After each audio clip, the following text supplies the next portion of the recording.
Saw it online, looked pretty good. Well, good evening. This is the March 15th. Is it the 15th? Yes, 15th. No, 16th. It's the 16th. 2011 meetup of the Austin Constitution Meetup Group. I'm John Rowland. And what we're starting off with tonight is a presentation entitled Leading Volunteers Against Opposition. Now, this is based upon a lot of existing material accumulated over many decades of stuff on leadership generally, or management generally, or volunteer organizations, causes, so forth. But I've modified this one to focus particularly on the situation where there is opposition. You know, most of the others sort of ignore opposition. They're assuming that everybody's just sort of, you know, emerging into a open field that's not already occupied, or against which there are not already people contending. So our situation, though, for the cause of constitutional compliance is that we definitely have opposition. And it's not just ignorance or apathy or things of that sort, but we have a huge body of what are sometimes called reliance interests. These are people, organizations, institutions, and so forth, that rely upon things the way they now are. The bad laws, the bad court decisions, all the things that we object to, have nevertheless created a constituency for continuing them.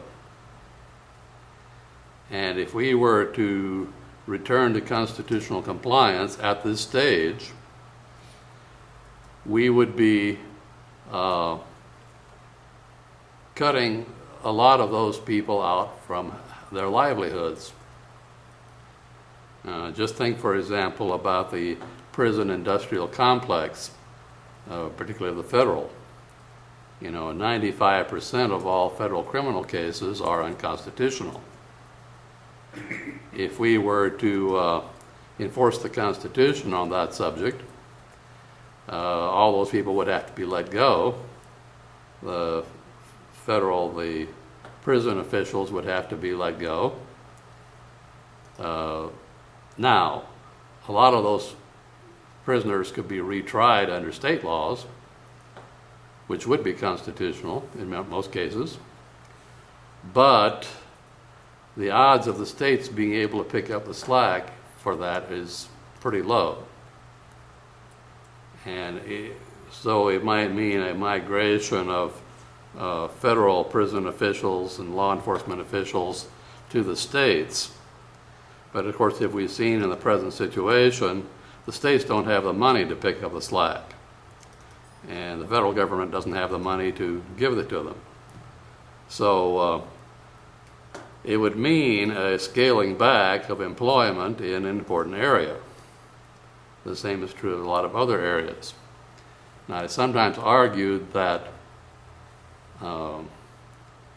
government jobs don't really produce anything, or that they don't really, the government funding doesn't really create jobs. Well, of course it does.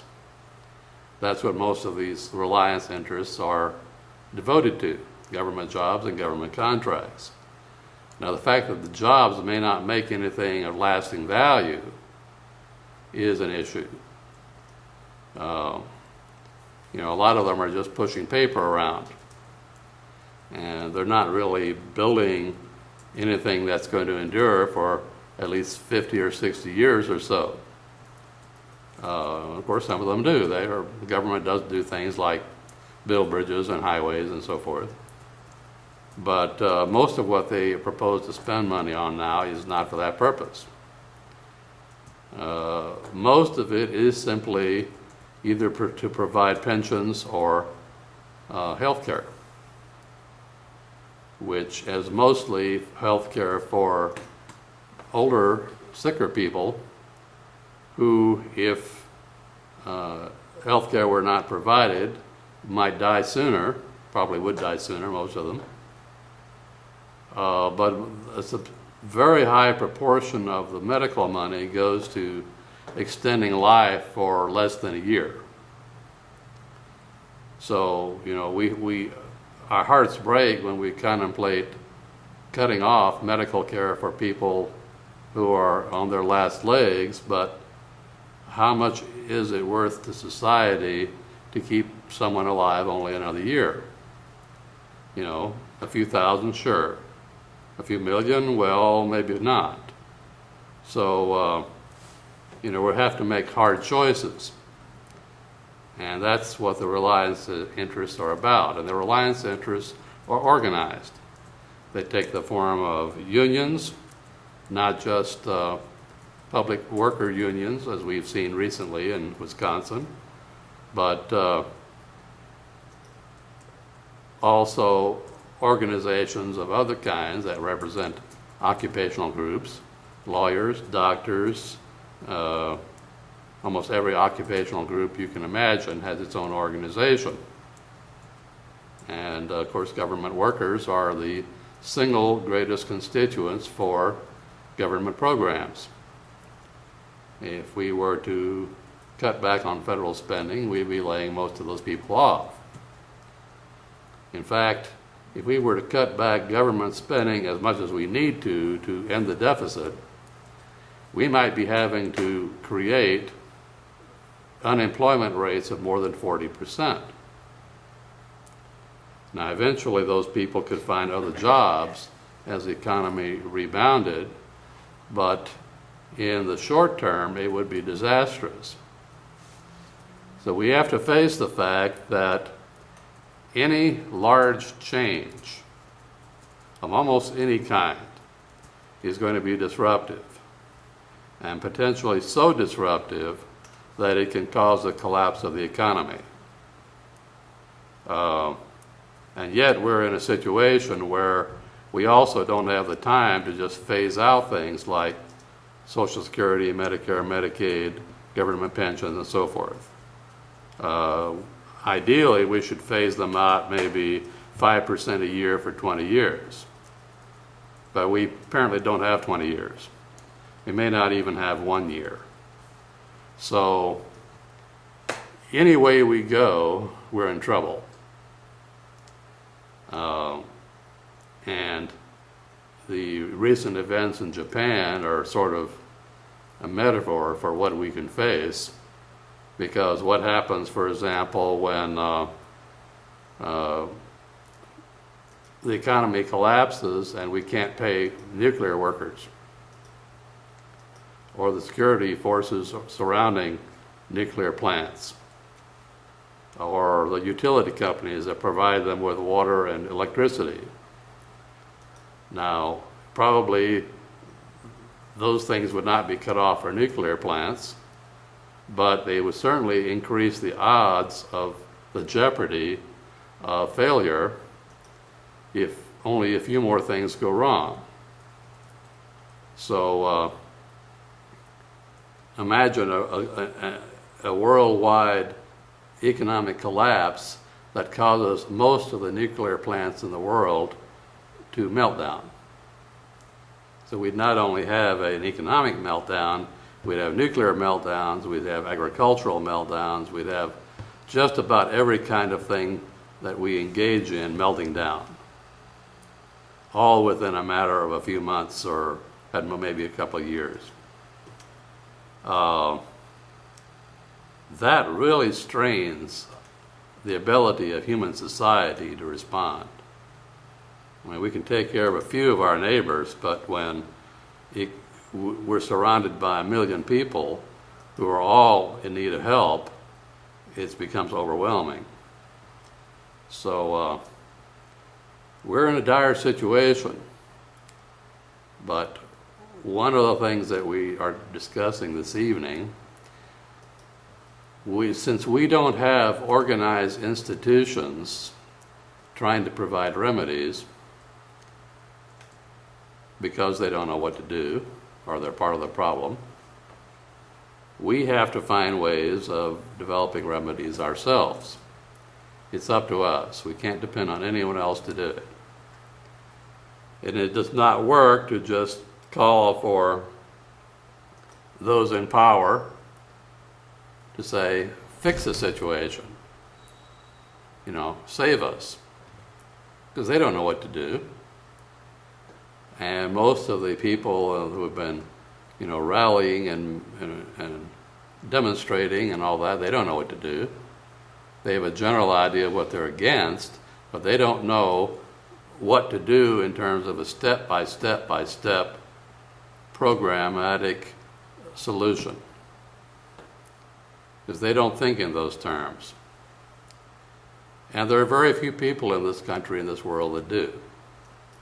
There are in a few specialized fields. Space engineers can figure out how to send a man to the moon or perhaps to Mars. Petroleum engineers can figure out how to build petroleum refineries and ship, petroleum and tankers and do various other things of that sort. Each one in his own specialized area can do programmatic, systematic things that solve problems. But what we're talking about now is a general problem that is beyond any one specialty. Certainly economists are not capable of dealing with it. Financial experts are not very expert, as we're discovering. We have a whole array of problems that no one understands and no one knows what to do about. Well, somebody has to step in and come up with solutions. I'm trying to do that. I'm having a little trouble getting anyone to listen. There are only a few people who, when they hear my proposals, respond intelligently. Most just kind of glaze over or say, that's too complicated. That's too much work. That's too difficult. Well, almost everything that we have to do is complicated and difficult. So, if it were easy, it would already have been done. So we don't have the option of quick, simple, direct, easy solutions. So whether we're ready or not, it's up to us to come up with detailed programmatic solutions. Now the question is, to whom do we address these solutions? Well, the answer is unpaid volunteers, because we don't have any money. We're having to appeal to people who are earnest, dedicated, who want to do the right thing, but how do we get them all on the same page, all working in concert, especially when we've got this real opposition? Some of it even backed by guns, who, federal agents or state agents who will raid our homes in the night, drag us off and lock us up, steal all our guns and do other things like that. So we do not have a nice situation, but we do have a duty. The duty is to do what we can. If it's not good enough, then we all go together. But our duty is our duty, and we shouldn't worry about the odds. So let's just consider this presentation here for a minute. Leading volunteers against opposition.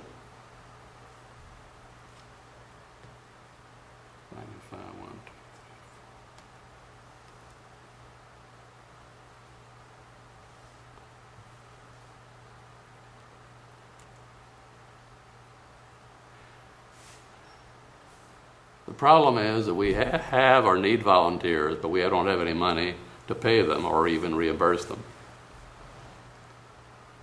We're presuming that there's a clear course of action that they can do. The goal is achievable with enough work by enough volunteers. In other words, we're not discussing a situation where it's totally hopeless for the group that we have assembled. That means if we have a small group, we're not talking about solving all the problems of the world. We're talking about doing what is within the capabilities of that group, within their resources. But the effort has a working deadline. And there's active opposition, not just inertia, ignorance, resistance to change, or despair.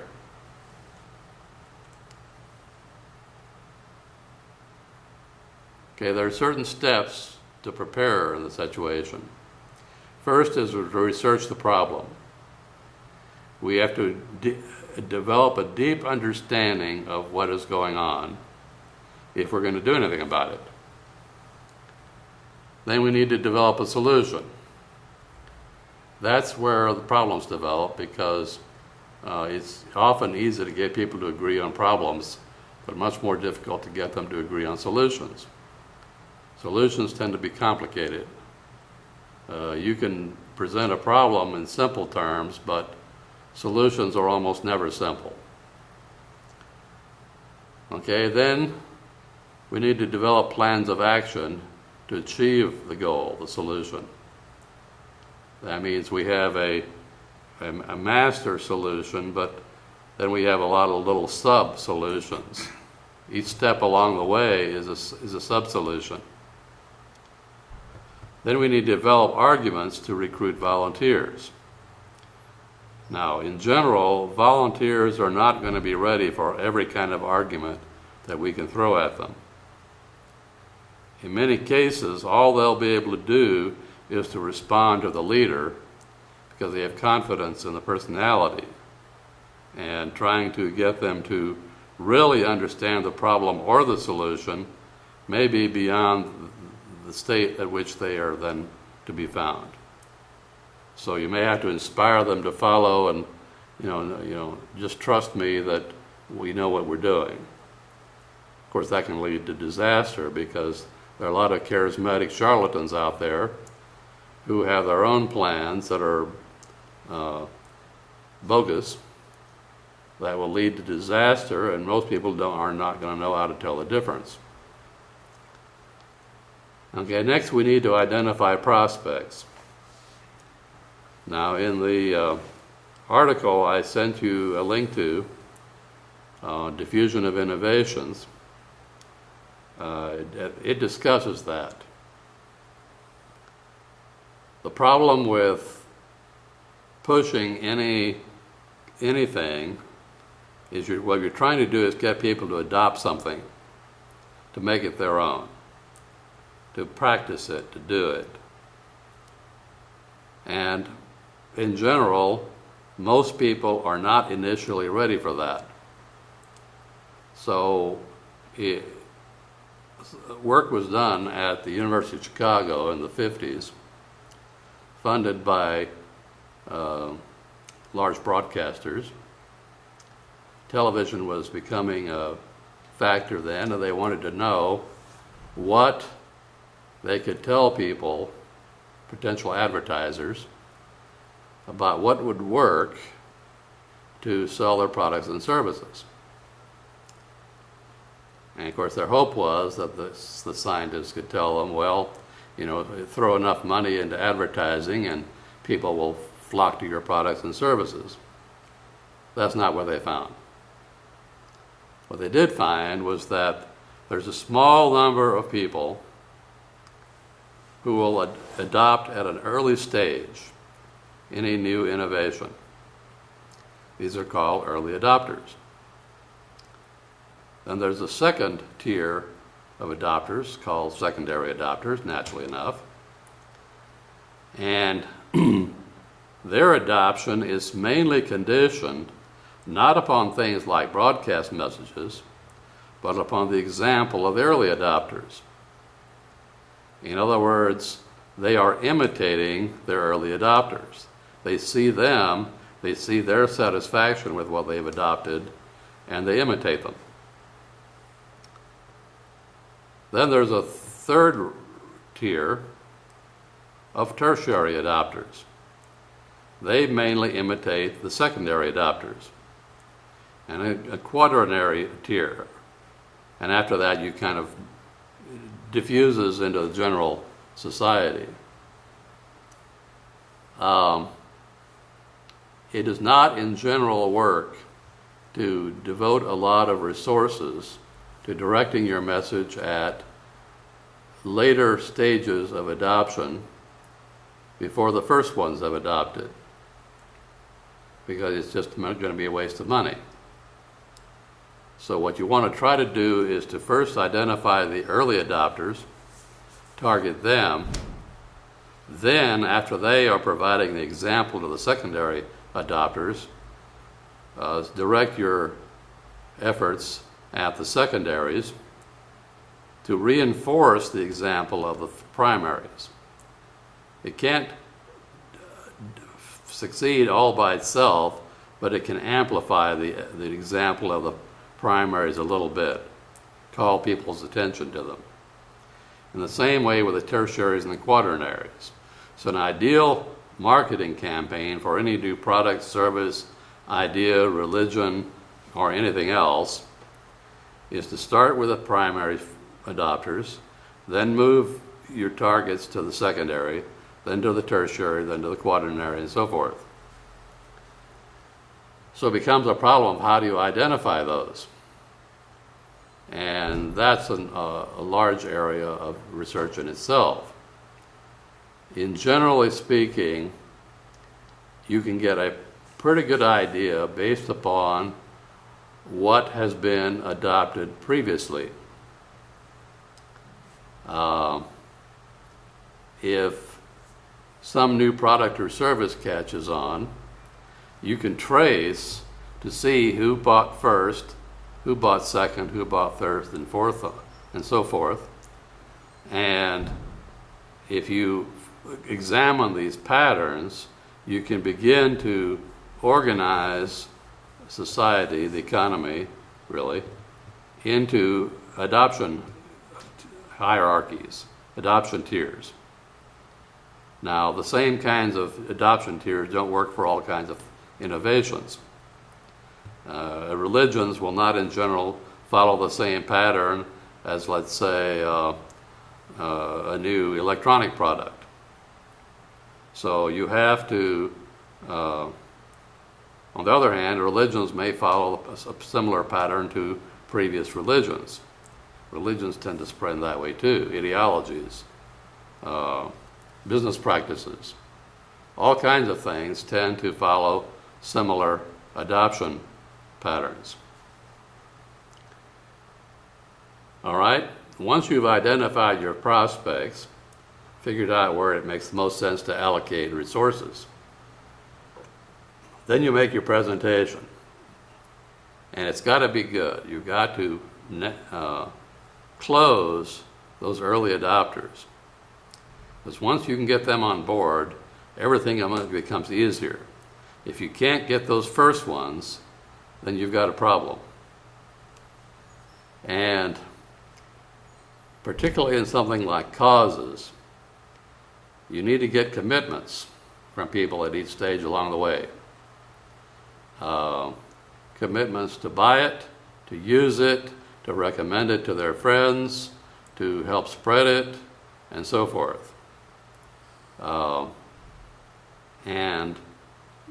It's not enough just to get them to buy it. If they might start using it, but using it in sort of in secret, nobody knows about it. So they also have to be able to tell people. So it's a lot of things go into this kind of analysis. Okay. On identifying prospects, we first look for those with a history of activity and similar things. Then we look at those with some background of knowledge. If you're trying to introduce a new make and model of car, then you're likely to do better with those who know something about automotive technology. You might sell a certain number of people just because it's pretty, but the chances are the early adopters are going to be more impressed by things like horsepower and speed and various utilitarian factors, handling. So if you can identify those with a background of knowledge on which you can base your efforts, that's important. And of course, that's one reason why internet marketing is so effective, why magazines have traditionally been more effective than, let's say, newspapers, because they tend to be things that are bought by people who are already better prepared to accept stuff are also better advertising vehicles. You're going to look for self-starters who don't require daily urging. Daily urging takes money, takes effort, takes time. So ideally, the first ones you're going to be approaching, the early adopters, are probably going to be people who only need to be shown once. If they have to be shown very often, then they're not really primary adopters. They're more likely to be secondaries. You look for those who offer suggestions, but not diversions. Now, what that means is that it's positive, constructive suggestions. Let's say somebody who sees a vehicle and says, "Whoa, wow, that looks like something I might like, but it would be nice if it did something else." And that provides you with either one of two answers. It says, "Well, it just so happens it already does that," or it just so happens that we have an add-on that can allow it to do that, or we've got something under development we can retrofit to it. Okay, you don't want to tell them that that'll be the next year's model, because then they'll say, "Oh, I'll just wait till next year." So similarly with other kinds of products, services, ideas, or so forth. Now with causes, it's easier, because they've offered suggestions on causes, religions, ideologies. You can often fix it right then and there and respond to their suggestions. And if they offer a suggestion and you take it, that makes them invested in it. Then they begin to feel it's theirs. But you also have to be careful of diversions, because a lot of people would come up with ideas that really take you off the track. And you have to be careful of those, steer them back to the main course, or they're just going to take, themselves and perhaps their friends and neighbors off onto a whole different track that's not very helpful. Now we see that in our political activism all the time, where we come up with a course of action and somebody comes up with, "Well, I think what we really ought to do is this." And says, "I think I ought to form my own organization. And, I got this bright idea, and my idea will save the world and yours is nonsense." Well, maybe he's right, but the chances are he's not, and he's just going to be taking people off onto a wild goose chase that doesn't benefit the cause or him or anyone else. Okay, then we also need to identify those who may support the tactics, even if not the goal. People reach agreement on goals and tactics separately. You can get people agreeing on the goal but disagreeing on the tactics, who become unable to work together. On the other hand, they may disagree about the goals but agree on the tactics, and they can work together. So you may be able to get people working together even though they are not in agreement on the ultimate goal. They'll split up eventually, but for the time being, they are working together, and who knows, if they work together long enough, maybe they'll even converge on the goals. But initially, it's of more importance to get people working together than to get them to agree on the ultimate goals. Okay, and finally, you want prospects who want to make a positive difference, who are not just looking for a herd to join or for a winner to pick or back, but who feel that, or who think that they don't want to do it unless they can save the world all by themselves. You need people who are realistic, mature enough to say, well, I can't save the world by myself, but I can do something, I can make a difference. And those people can be put to work. Okay, now the question is, how do we approach prospects? Well, of course, we start with people we already know. If you can't recruit your friends, then who can you recruit? Now, of course, there's also the old saw, well, no man is a prophet in his own country. So sometimes you do have to go beyond your circle of acquaintances just because people are not ready to hear the message from you. You're too familiar and, ordinary and not impressive enough to them. They might have known you when you were little kids together. So, you have to pick your audience carefully. Okay, it may make sense to publish to a wide audience. If you don't know who the prospects are, it may make some sense to spread a net wide and hope you catch a few. You never know who is liable to turn up. Now, you don't want to spend too much of an effort doing that. And obviously, if you spend a lot of time and effort casting a net wide and you get very few people responding, then you may need to drop back and reconsider your approach. You need to make presentations to existing groups. Generally speaking, people who are likely to be active are already active. Chances are those who are ready to become organized are already organized. They just may be in a different group doing other things, but you can sometimes take advantage of that. Either people who already have a background of being active and organized, who can transfer their skills and their interest to other causes, or who can even bring their whole group with them.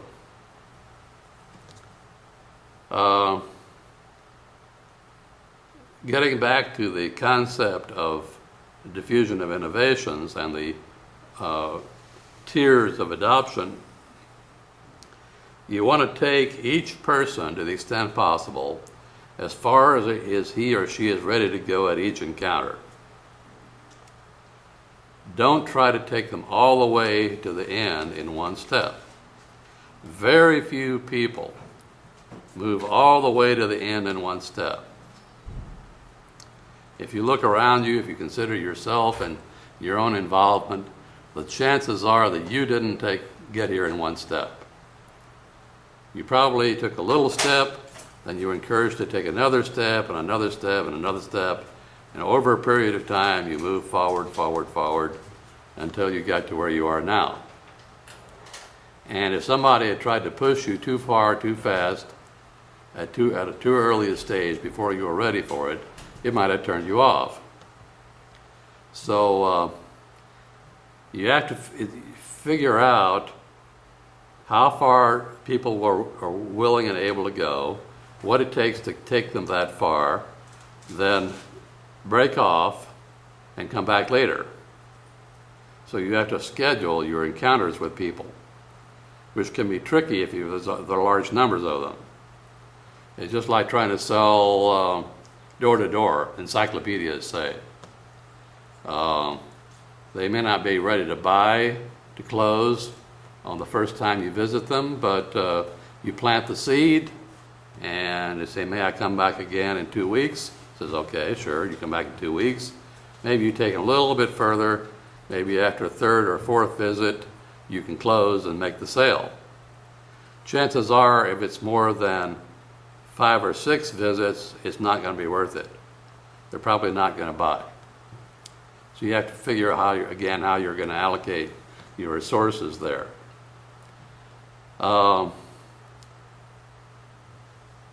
As you're proceeding, ask each person to commit some definite amount and kind of effort.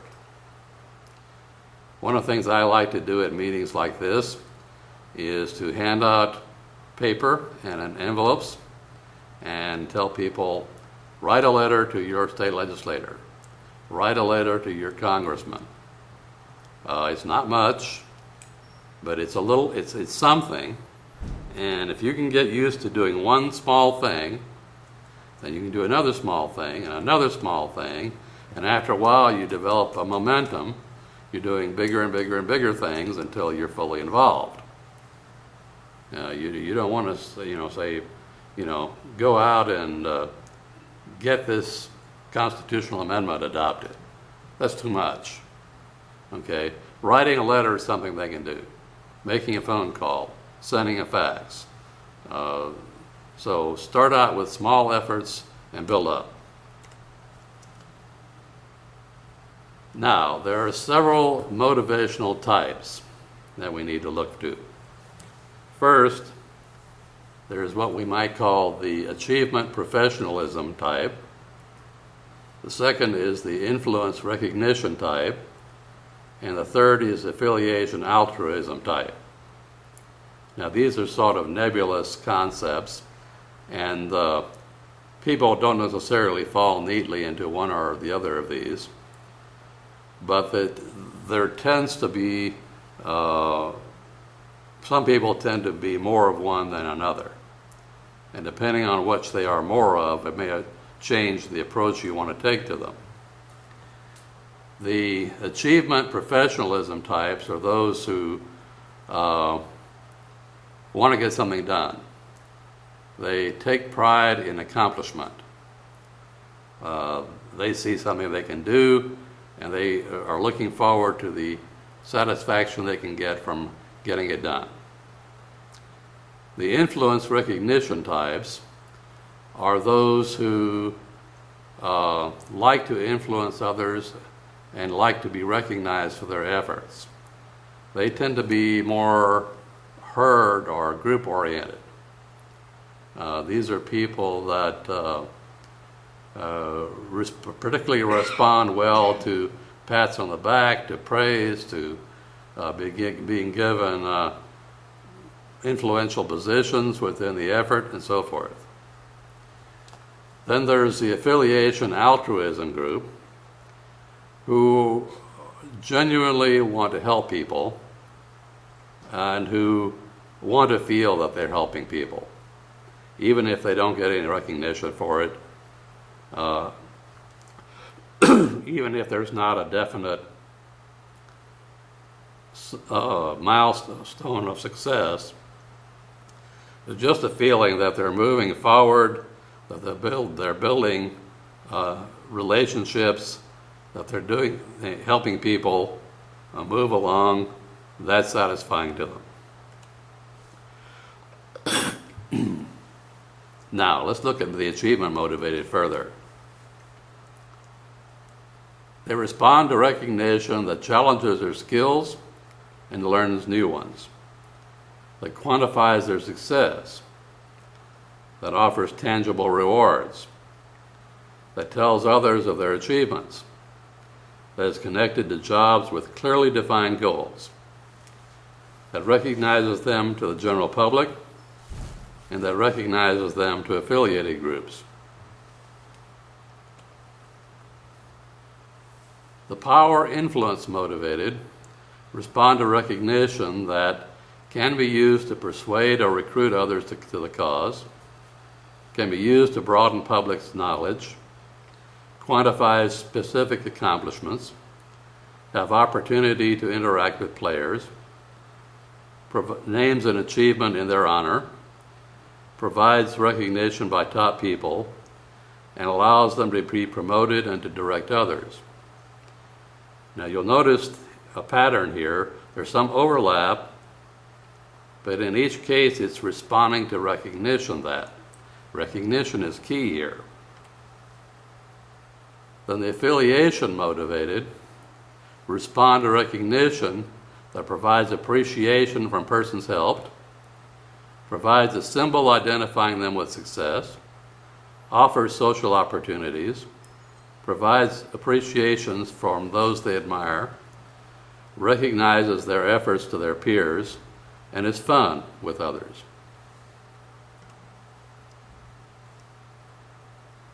Now, what are some motivators? Well, first of all, positive feedback. If you're doing well, tell them so. And if they make a mistake, say, well, you could have done that a little bit better, but do it in private. Don't criticize it in the presence of others. And always make it positive. Always says, well, that's, you did fine, except that you could have done a little bit better in this way and this way and this way. Another motivator, regular rewards and recognition. You don't want the rewards to be too few and far between. On the other hand, if they're too frequent, they lose their meaning. So, monthly might be good, weekly might be good, yearly is probably too infrequent, daily is probably too frequent. You need to figure out what it works for each group and each effort. A motivator is to send to meetings of similarly committed persons. A lot of these conferences that everybody sees advertised are really motivational. And one of the things you do with them is not so much go there to learn how to solve problems. You may send somebody there that you want to motivate by sending him there. So he can hobnob with other key players, and they may not have the clue about a solution among them, but if they can get them stirred up and come back ready to do something, and of course then you have to tell him what to do, but he hasn't learned at the conference, but still it's a motivational factor. A motivator is to provide training, clear tasks with short-term gains. You might have a long-term goal, but you want to break it up into short-term goals. In a game like football, the long-term goal is winning the game. The secondary goal is to get the next touchdown or field goal. And the tertiary goal is to move the ball far enough down the field to get the next down. So you break up the larger task into smaller ones, and you have successes along the way that you're striving for. And if you get enough short-term successes, that leads to longer-term successes and so forth. But another motivator is to be available to them. It's very hard to motivate people if the motivator is never there. If people are left to mill around and they don't know what to do. So a leader has to be right on top of the situation, talking to people daily. He can't himself get involved in operational things in most cases.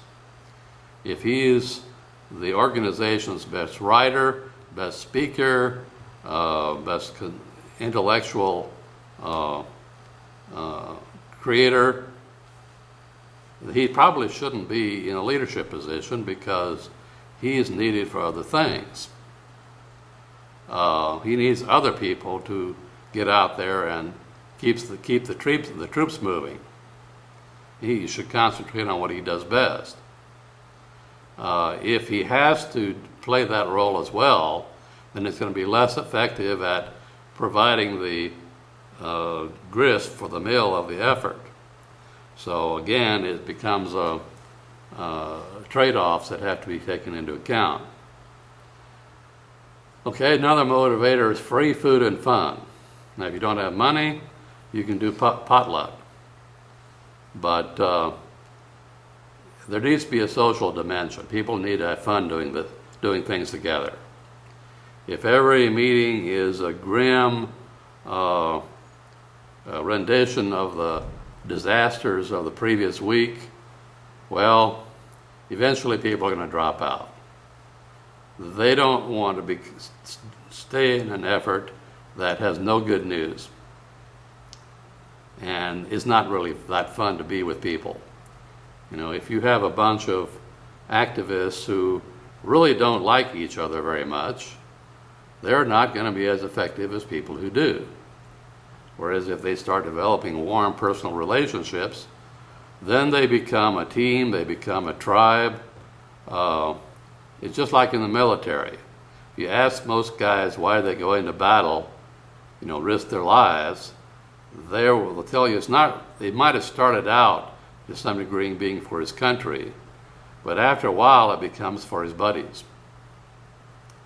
The personal relationship he develops with other members of his small local organization becomes more important as a motivator than the larger goal that he might have started with.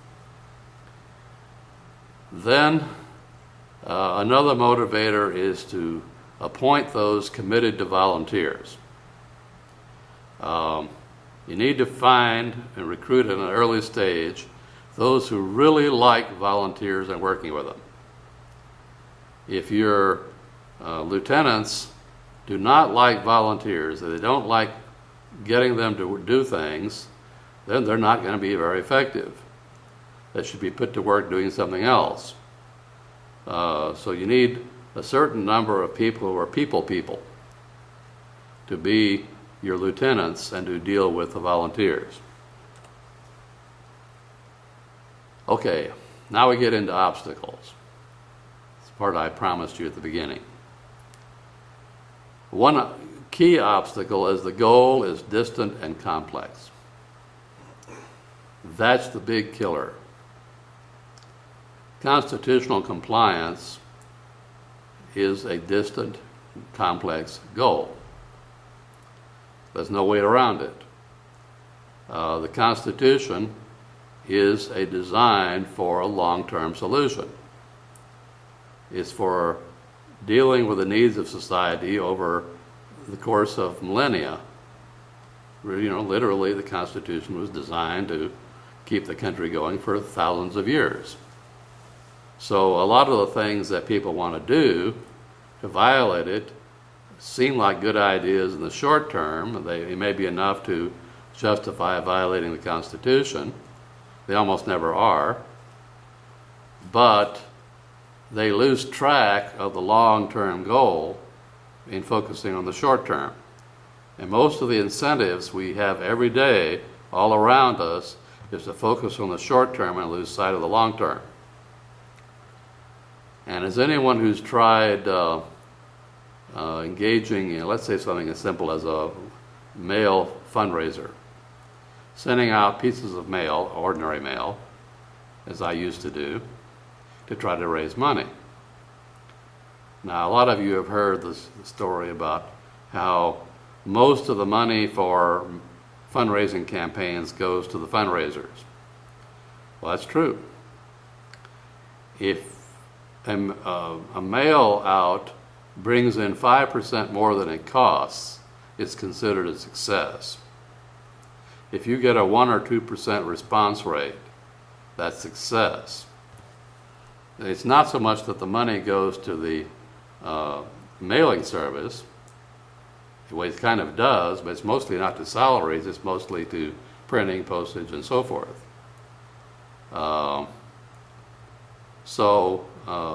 In the era of the internet, we have less expensive communications, but it's also communications that are easier to ignore. People get in the habit of ignoring emails, whereas they would pay attention to physical postal mail. But my experience, and that experience of others, the fundraising campaigns I helped put on made money when the letter only talked about problems. Heart disease, cancer, polio, any of the things like that. However, as soon as they started talking about solutions, this vaccine or that operation or that procedure, lost money. So what does that tell us? Problems sell more easily than solutions, because solutions require people to think. And once they start thinking, they lose the moment that might motivate them to put a check in the mail. This is a problem with human beings generally, and it's a tough one. No easy solutions here. Okay, another obstacle is no clear, easy path forward. That's certainly true with constitutional compliance. There are clear paths forward. I've set forth a lot of them at constitution.org, but easy, no. Everybody wants to glom on to something simple, direct, and obvious. I remember the old Reform Party, now the Tea Party, they're all continuations of the same, cultural tradition. And they generally knew what they were against, but they couldn't agree on what they were for, because they were unable to sit down and work out clear, step-by-step programmatic solutions. Whenever anybody tried to do that, one would do it and or start to do it. None of them really got very far, and become so invested in his idea that he just can't imagine anybody else would have another idea that's any good. Another one does the same thing. Another one does the same thing. Before you know it, they're all going off in different directions and not accomplishing anything. So, another kind of diversion, of obstacle, are what I call diversions. One, of course, is alternate activities. In any given cause, the odds are there are other organizations, other efforts, all claiming to be working for the same goal, but not in concert. And yet, if they seem to be more appealing to your people, those people may go off and join them instead, and again, nothing much gets done. Another kind of diversion is a phenomenon we can see in biology called displacement behavior.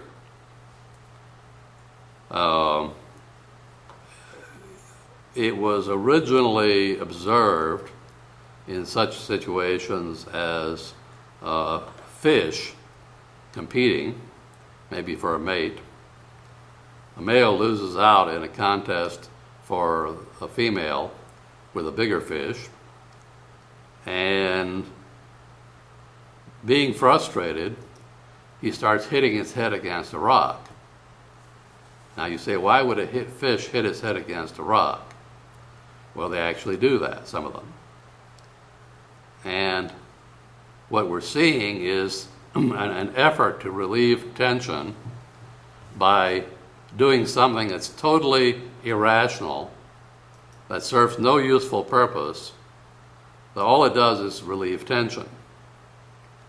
So human beings do this kind of thing too. They engage in displacement activity. They do something useless because they're frustrated at doing something useful. Another kind of diversion is simply distractions of all kinds, entertainments, movies, televisions, football games,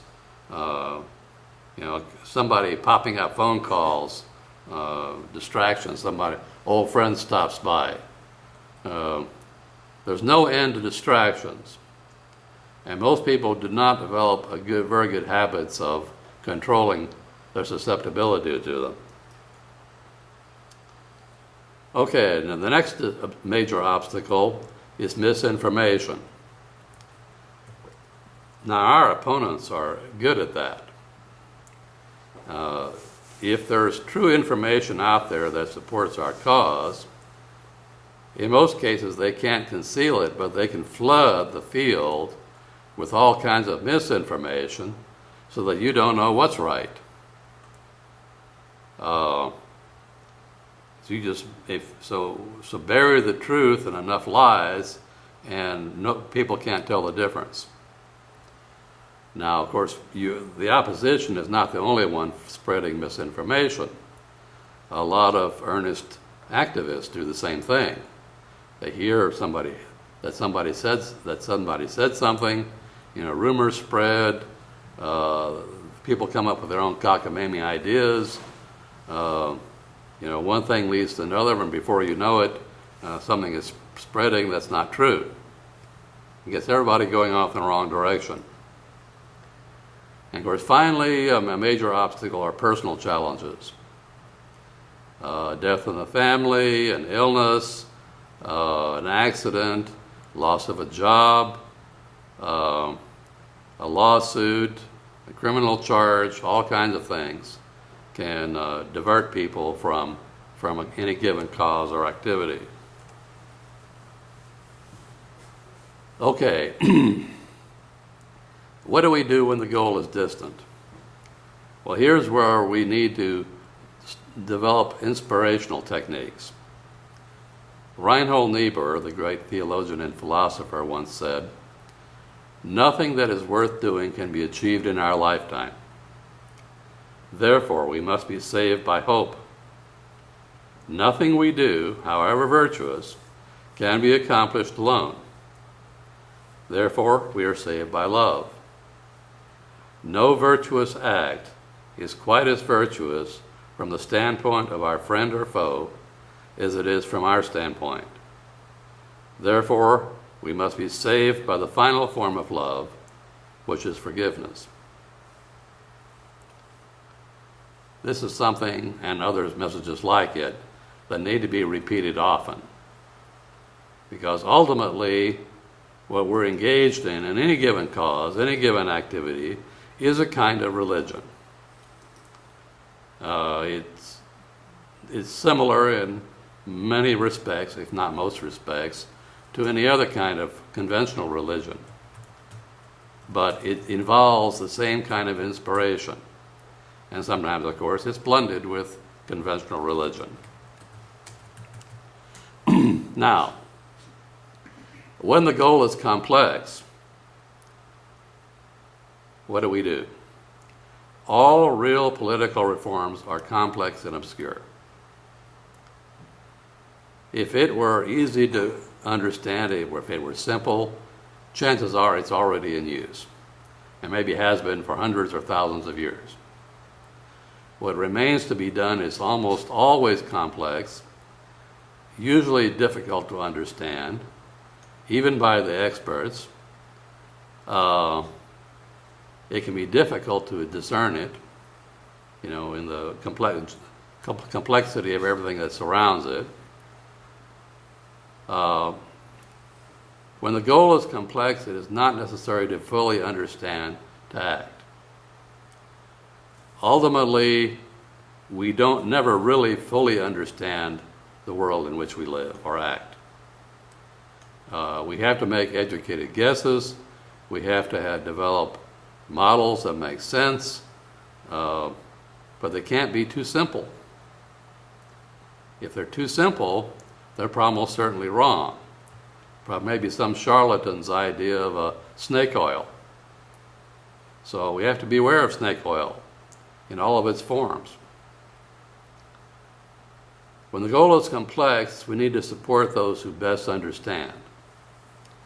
The chances are it's not the patriot shyster or charlatan who's trying to sell some get-rich-quick solution or some easy way to win in court, or some way to make the judge do what you want, or make the laws not apply to you, or any of this other stuff.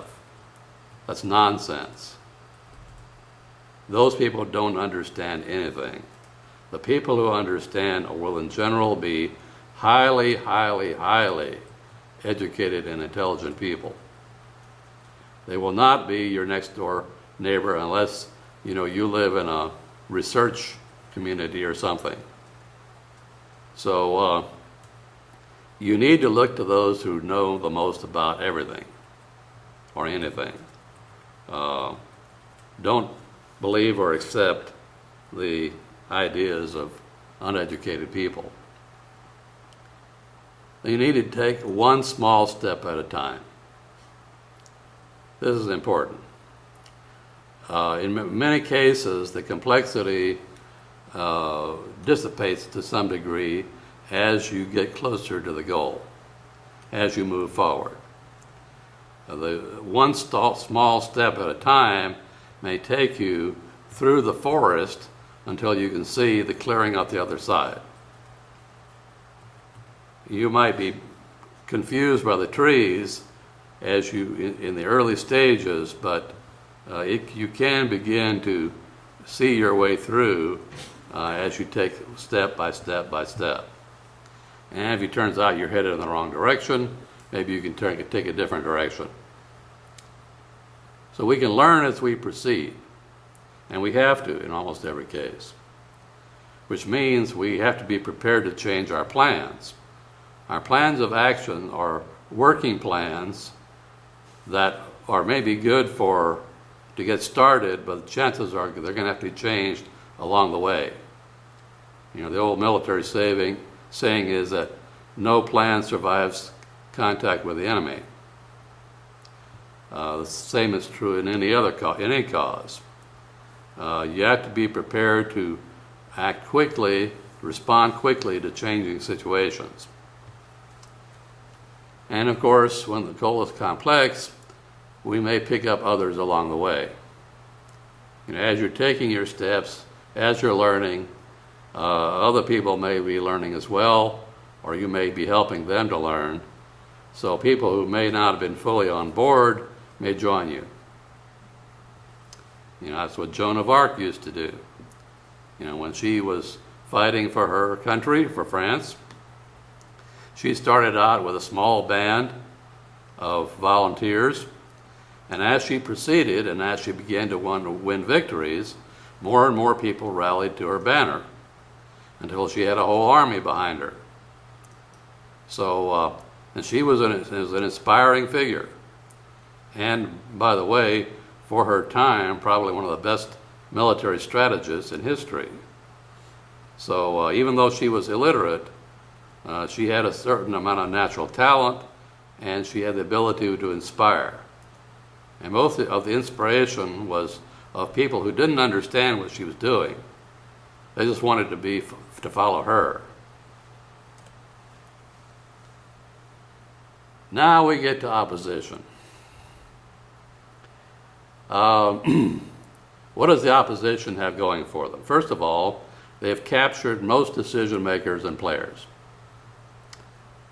In other words, most people in government, in business, in labor, in the religious institutions, charitable institutions, foundations, just about everything you can think of, are already on the other side. They may not like being there, but the odds are that's the only place they can make a living.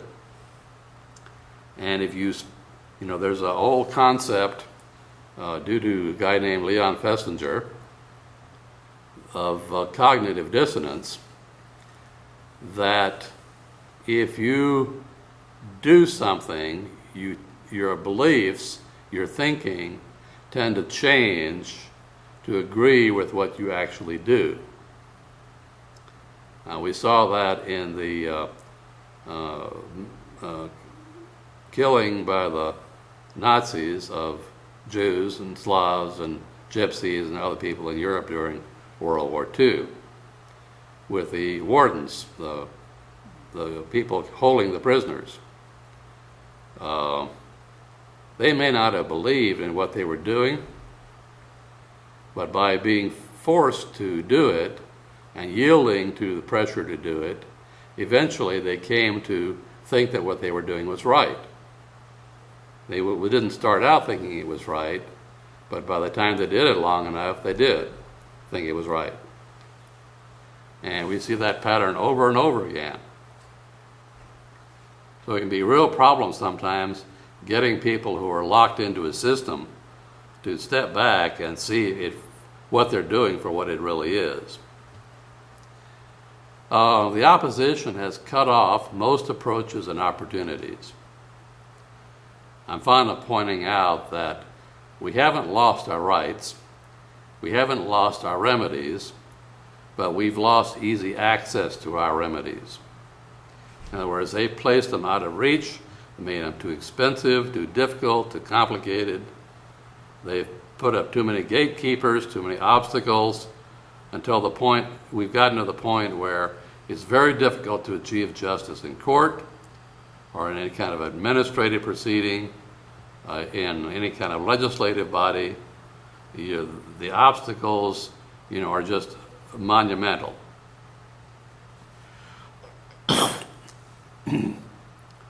The opposition has deprived us of resources and skilled people.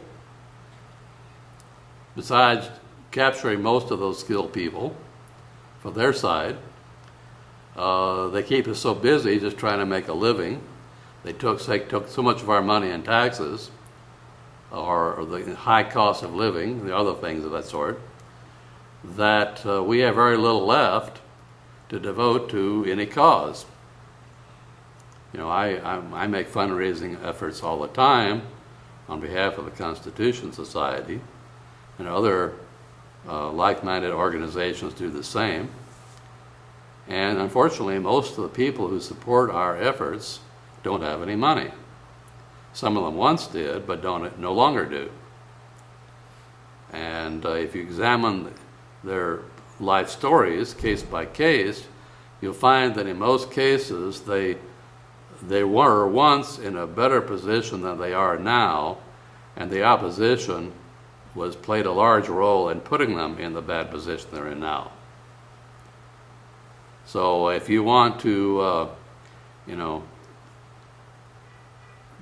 take the wind out of the sails of dissidents and critics and opposition, just make sure that they all lose their jobs. I have had experience of people behind the scenes causing me to lose jobs. A few words here, a few words there to a client, and suddenly I don't work there anymore. So it's been a familiar pattern. Now, what else does the opposition do? Well, it funds agents of provocation and distraction. Remember a lot of those charlatans I told you about earlier that spreading misinformation and quick fixes and all that? I'm reasonably sure that a lot of those guys are being handled or even paid by the opposition.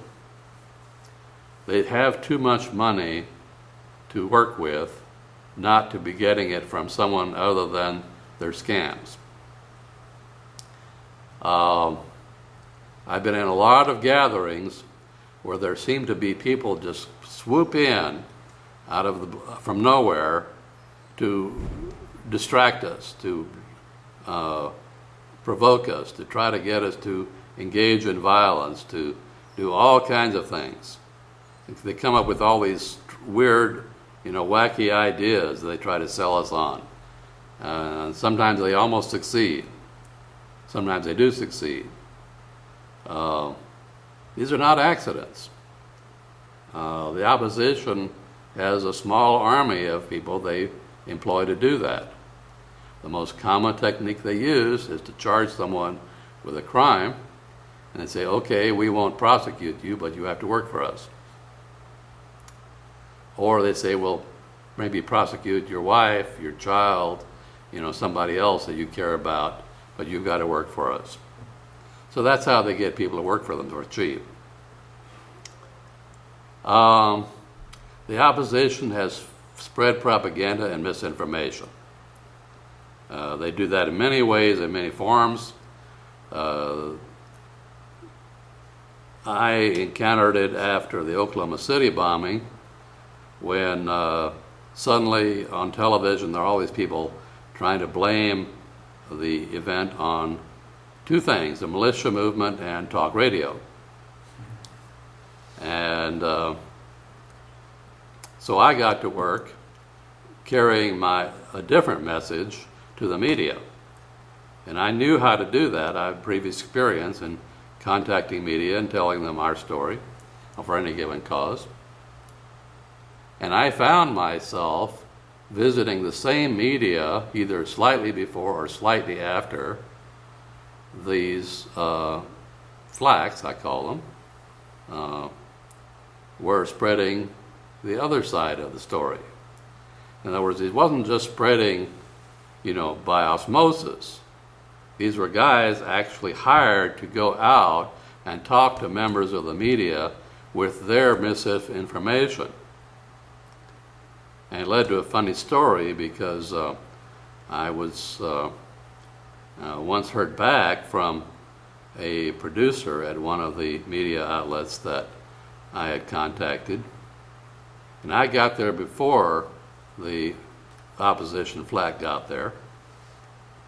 And the producer told me privately that her boss had told this flak, well, Mr. Rowland of the militia movement has already spoken to us about that, and his story is more convincing than yours. What I learned is that the people they send out to do this kind of thing are not necessarily the best and brightest. We can beat them if we know what we're doing. A lot of them are just do nothing to stay on message and keep repeating the same crap over and over and over again. They don't know how to think for themselves. They don't know how to think on their feet. They don't know how to formulate an argument. All they know how to do is follow a script. Now, the opposition has also suppressed our leaders and our messages.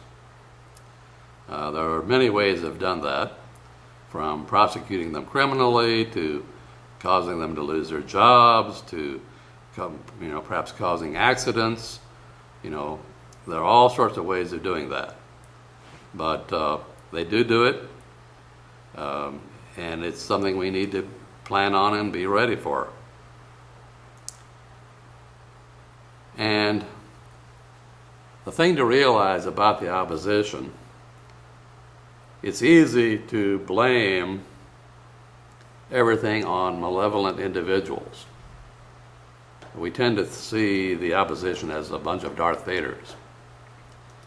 Well, I spent enough time, years actually, in the centers of power, and they are mostly not bad people.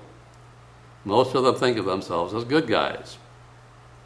They're largely wrong, but they think of themselves that way. But what they're doing, most of them are simply making the best of the situation in which they find themselves, and the system in which they find themselves provides the structure, the incentives, the motivation for everyone involved to do what they do. If you replaced all the individuals today, tomorrow the replacements would start behaving the same way. So it's not just a matter, now there is an element of a few rotten apples spoiling the barrel. That phenomenon certainly is a real phenomenon. But once the whole barrel is spoiled, sometimes all you can do is burn the barrel. You can throw out all the apples, you can try to clean it out, disinfect it, but sometimes they're just the barrel is gone. It's not salvageable. So what we need to be looking for primarily is structural and procedural solutions. We can't depend on just replacing individuals with better ones, particularly when we can't replace them all at once. So Its structural and procedural solutions, however, tend to be more complicated. The feedback loops can be very complicated, so that it's not always easy to tell what structural or procedural changes have to be made or what their consequences will be. Now, what do we do when the public won't learn or think? In the founding era, people were eager to learn. John Adams once said that an illiterate man is as rare as an earthquake or a plague. Almost everybody was literate. Well, they didn't have public schools as we know them. How did people become so literate? Well, the answer is they were determined to learn, and if you're determined to learn, you will. We don't need public schools if people really want to learn. Public schools are just an attempt to fix a lack of motivation on the part of kids to teach themselves. I mean, I didn't depend on schools to learn. I was years ahead of my classmates. Would have probably learned as much or more if I hadn't gone to school at all. But I was determined to learn. And what we need to do is to get people to be determined to learn. And they're in a culture that does not encourage that. So what do we do when the public is distracted by unimportant things? You can call them generically circuses, from the old Latin expression, panis circenses, bread and circuses. That was a formula used by the Roman emperors to keep the people of Rome placid so they wouldn't throw them out. They provided them with free or low-cost subsidized bread, and they kept them entertained with public spectacles. And that's the way they kept control. Well, today, most circuses are not put on by the government, except unless you count wars. But the private sector does an excellent job of doing it by itself. And so what do we do when the public are afraid of losing what they think they have? What we encounter a lot is you approach somebody, maybe he's got a job, he's got a pension, he's got a house, a business, and they might be afraid of losing something, but they're also afraid of losing a lot more. And people, the old song says, freedom's just another word for nothing left to lose. Well, for a lot of people, until they lose everything, they're not in a frame of mind to become active. A certain amount of prosperity makes people unwilling to act because they're afraid of losing what they have. Well, the fact is that everybody's about to lose everything anyway. So the people don't want to face that fact, but sooner or later they will, and then we'll have a different situation. Okay, another thing, what do we do when the public wants to ghost dance? Now, what do I mean by ghost dancing? Ghost dancing is a form of displacement behavior that I mentioned earlier. You remember the old story about the Indians up in the Northwest, Idaho, Montana? They developed a religious belief that if they just danced around, that the white man's bullets couldn't kill them. So they were invoking their gods, their deities, their beliefs, and tried to achieve a religious state of mind, whatever you would call it, through dance, and that if they did, they would make them immune. Well, they got slaughtered. And the same thing happens to people in other areas. People will fasten on an unsound belief thinking that it will protect them when it won't. This is a classic form of pathological behavior that is very difficult to fight against, especially once it sets in. Next, what do we do when the public refuse to be led and insist on their own programs? Well, sometimes all you can do is just let them go off on their own and fail, and maybe after they fail, they'll come around and be more receptive. What do you do if the public lacks basic understanding and critical skills?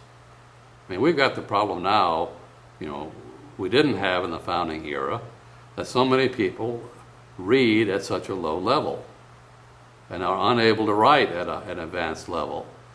They lack the basic mathematical skills to evaluate what is and is not scientifically sound.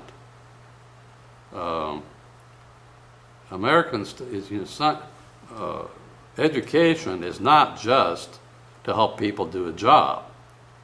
It's to help people make sound decisions in their everyday lives. You don't just study the sciences so that you can use the sciences in your work.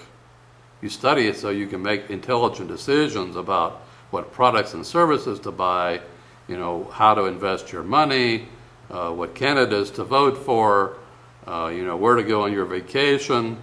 There are thousands and thousands of decisions that you will make better if you are educated in many, many, many different fields. So education is broadly useful for every area of life, whether you realize it or not. And most people, unfortunately, they don't realize it. We've become so focused on education as vocational in nature, with preparing people for work, but we've lost sight of the real purpose of education, which is to prepare good citizens. And then finally, what do we do when the public prefer hopelessness and other excuses? There's this tendency for people to say, oh, the situation is hopeless, therefore I don't have to do anything, it provides them with an excuse for doing something, for not doing anything. Well, there are no excuses. We are in trouble. Excuses won't help you. It might make you feel a little bit better in the short term, but it's not going to save you. You have to act whether you know what to do, whether there's hope, regardless, you've just got to proceed. George Washington said it best. On the final day of the Constitutional Convention, September 17, 1787, a lot of the delegates were discouraged. They weren't satisfied with the Constitution they had just drafted. A lot of them thought it was too complicated, that the people wouldn't accept it. Or if it was accepted, that it would fail. But George Washington said these words: "Let us raise a standard to which the wise and the honest can repair. The event is in the hands of God." Now, what did he mean by that? In those few words, George Washington summarized his central ethic and that of most of the other founders. It was the ethic of virtue.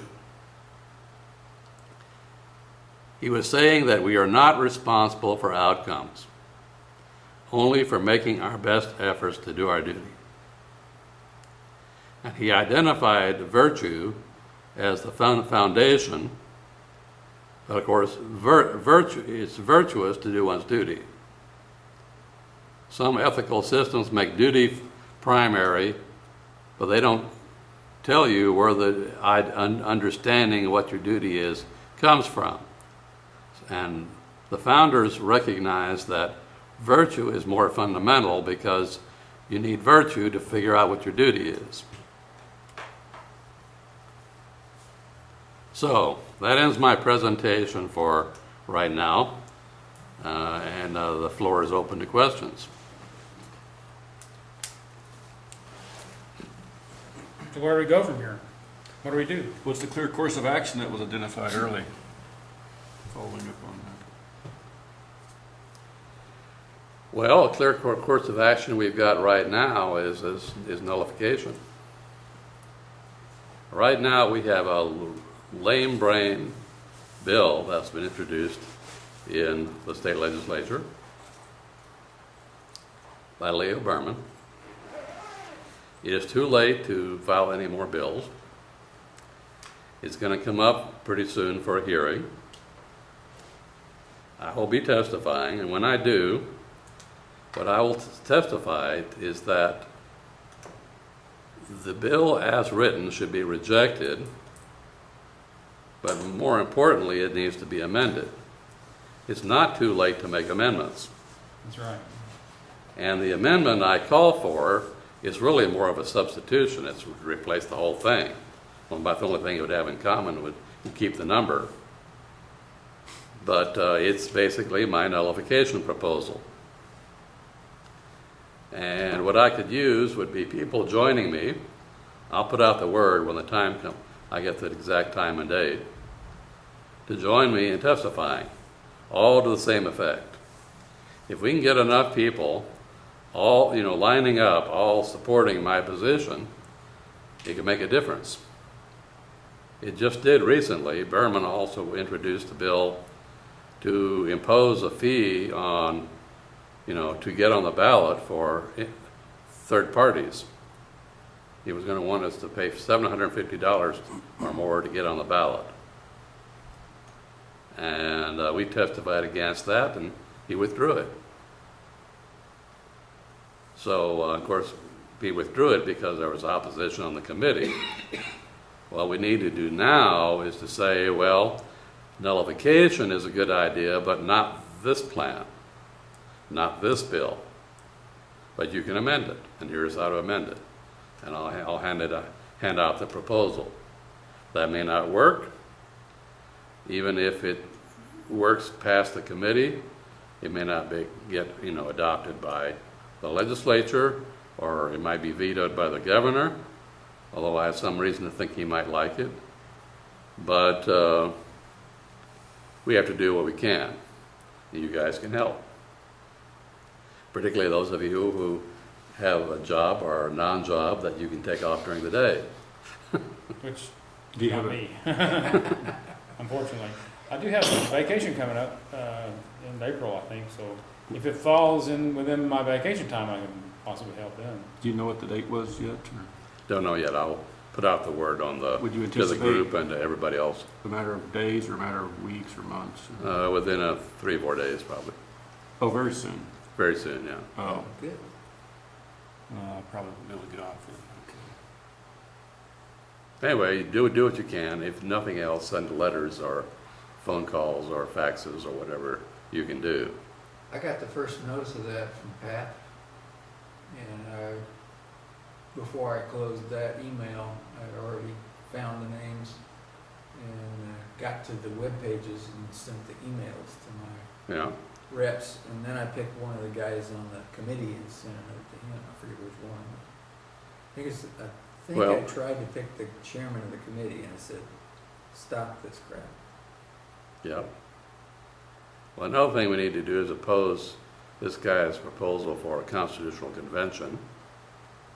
There's a whole bunch of legislation, most of it is just bad that we need to oppose, but some of it could be fixed. And I'm always in favor of fixing things. If somebody started something that needs to be fixed, it's a lot easier than trying to get it started. Yeah. Because they've already, whatever they've done, they've broken that shell and they've got Yeah. something. So, yeah, that makes sense.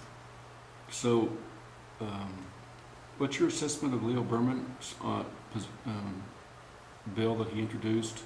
I mean, do you anticipate that he's just misguided, or I mean, he's typically pretty open to the, for lack of a better word, the patriot cause. Yeah, I think he just is a few bricks short.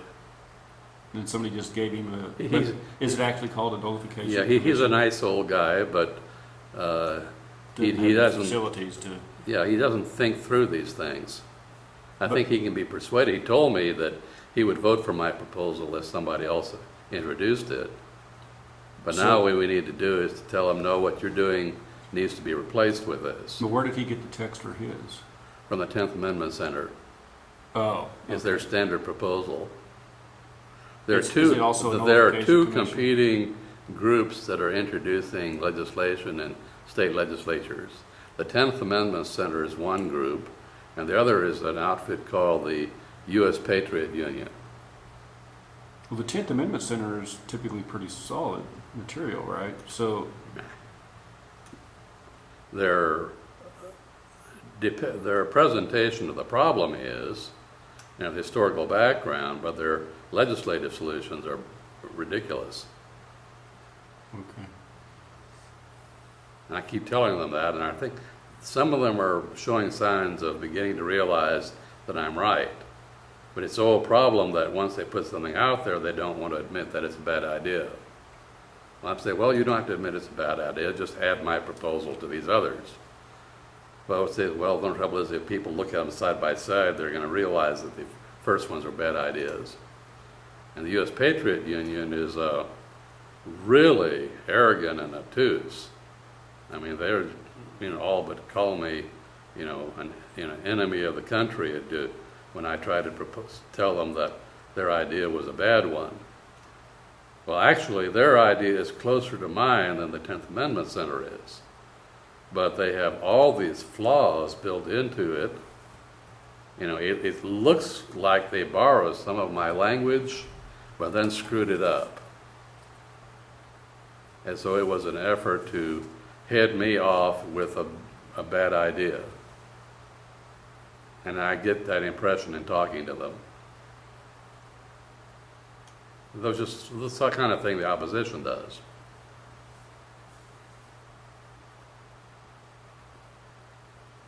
But again, their stuff could be fixed. Well, we need to get in Tennessee and Idaho and Arizona and the various other states where one or the other of the two groups have introduced stuff. I know we've talked about this before, but did you just say that you were not in favor of a constitutional convention? You want to fight it? Yeah, I'm against it. So you're taking the position of the League of Women Voters and JBS Org and such. Why are you against it? I mean, I've made the case many times. Well, I'm for it, so I guess we can have a fight. But I think at this point, I mean, we're sinking, and it's going to sink, so we may as well do it. And Well- secondly, I see no scenario where any bad ideas can be ratified by 3/4 of the states, so I don't understand the concern. I've never understood it. Well, the problem is try to imagine how would a constitutional convention be convened and who would attend? It would not be people like us. The most likely scenario would be, you can be seen by imagining taking the Republican National Convention and a Democratic National Convention, having them meet together in the same hall at the same time, and having those guys try to work out some amendments to the Constitution. I mean, they can't even work out platforms. Okay, so the worst case scenario, they come up with a page, 2-page, 10 pages full of garbage. What's the risk? Well, the risk I mean, is we might actually get, balanced budget amendments and some other things well, passed. one thing a balanced budget amendment is another bad idea. There's no way to write a balanced budget amendment that can work. So that's another one of those distractions. The way you deal with the money problem is to do away with fiat currency. If you do away with fiat currency, then that takes care of the Federal Reserve, it takes care of balancing the budget, everything else falls in place. Okay, well, maybe they could propose getting rid of the fiat currency. I mean, there's got to be a few things that could be done Well, that may No, come out of it that would be positive. it's not going to come out of constitutional convention. It's going to come out of people in each state developing specific proposals, taking them to their state legislators, having the state legislatures adopt a resolution urging Congress to adopt this exact language, and Congress seeing so many states asking them to adopt this exact language, that they adopt it and send it back to the states for ratification with no changes. In other words, we, the reformers, have to formulate the language. We cannot leave it to others, particularly the kind of people who would attend any such a convention. It won't be us. It I won't would be say the experts. The Constitutional Convention would just be an exercise in chaos. And Sure. And it'd just be a waste of time that we don't need. people, how it would succeed would be the people who are the most devious Yeah. to And if, bring some kind of a plan to where whatever idea they have would prevail. And yeah, and in fact, there's a movement that's been more or less in place for almost 50 years now to do just that. I mean, they've even drafted a replacement constitution. It's basically uses a parliamentary system, sort of like a written constitution, but for Britain or other parliamentary republics, where basically Parliament is supreme. There's no Bill of Rights. Parliament chooses the executive, it chooses the judiciary. Everything is in Parliament. It's one big oligarchy.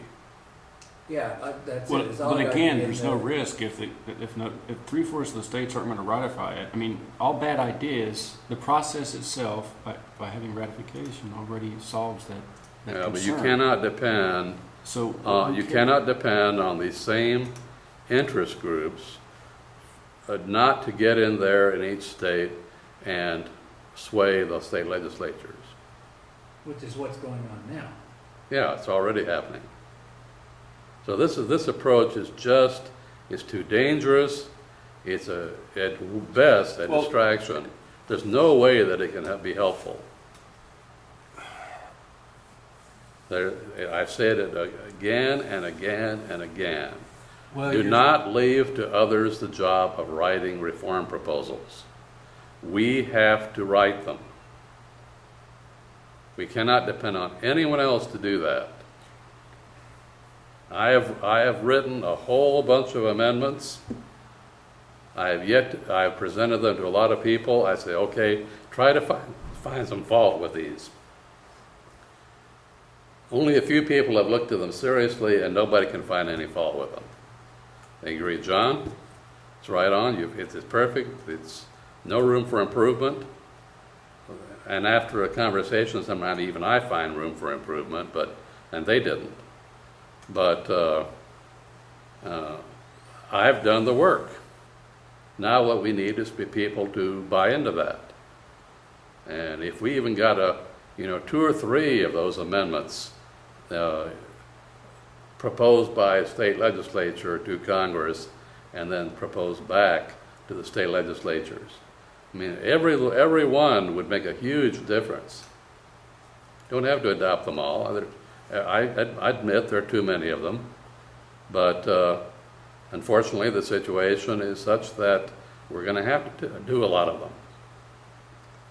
Randy Barnett started out with 10, and they didn't go anywhere because they really weren't that well written. And then he tried to reduce it to 1, and that was lame. You can't do it with 1. You have to do it just like you do with any contractual relationship when the original contract wasn't written very well. You have to get in and renegotiate and fix or you probably clarify the points of ambiguity clause by clause by clause by clause. And very often you start with a 2-page contract, you wind up with a 20-page contract. But there's no way to avoid that. That's what you have to do. So we start out with a 4-page constitution. We might wind up with a 400-page constitution. If that's what it takes, that's what we have to do. And a lot of people will reject that because they'll say, gee, this is gonna start looking like the tax code. And why? Because they don't read enough of it to understand. Yeah. But even if the amendments are not adopted, simply pushing them, getting them close to adoption, would have a tremendous beneficial effect. It can serve to focus our entire efforts.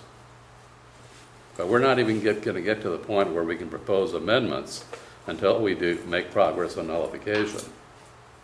We have to get states to resist federal efforts to put the whole country in a frame of mind where it begins thinking in terms of amendments.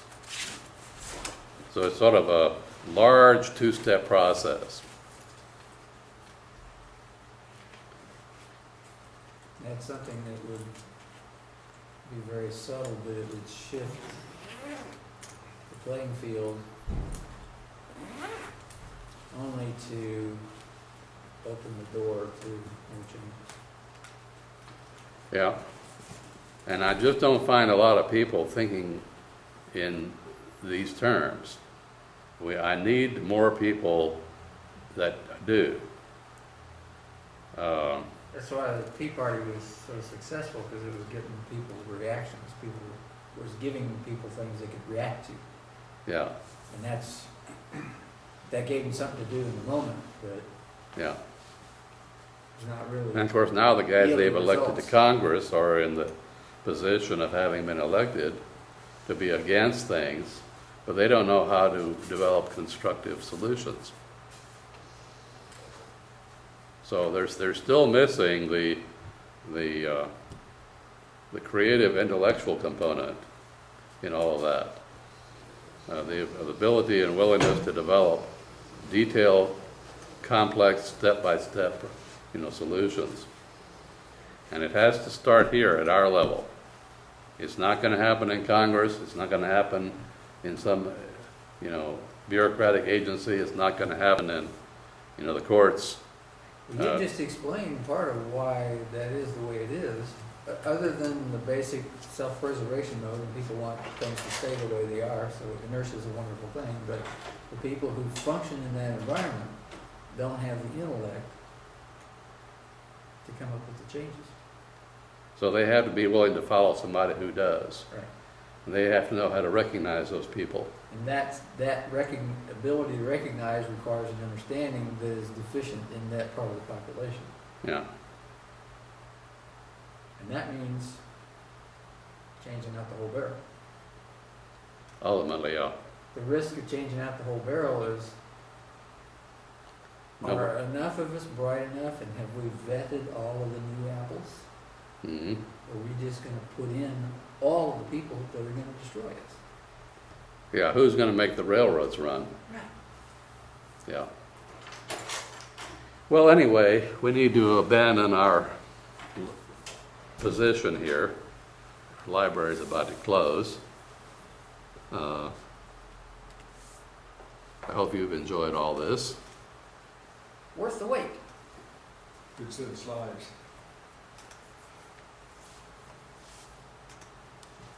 Let me ask a dumb question now. You got yourself on video. I've got a friend in South Carolina who is boots on the ground for this kind of stuff. His current focus is fair tax, but he's already headed in this direction. He thinks he's flying the fair tax flag at the moment, but he's totally fed up with everything else. And, we've known each other and been this way for years. How do I share that video with him? Well, I'm going to put it online. You can review it. Okay. I'll be sending out a link to it in the message to the group. I've looked for a couple other ones, and it's like there's something I didn't understand, or there's something I failed to ask, or there's a couple other ones I was thinking about looking at. Like this one in particular, I've already told him. I sent him a couple of the links that your what is it, Obitur? Obiter dictum? Obiter dictum. Yeah. And I just sent him the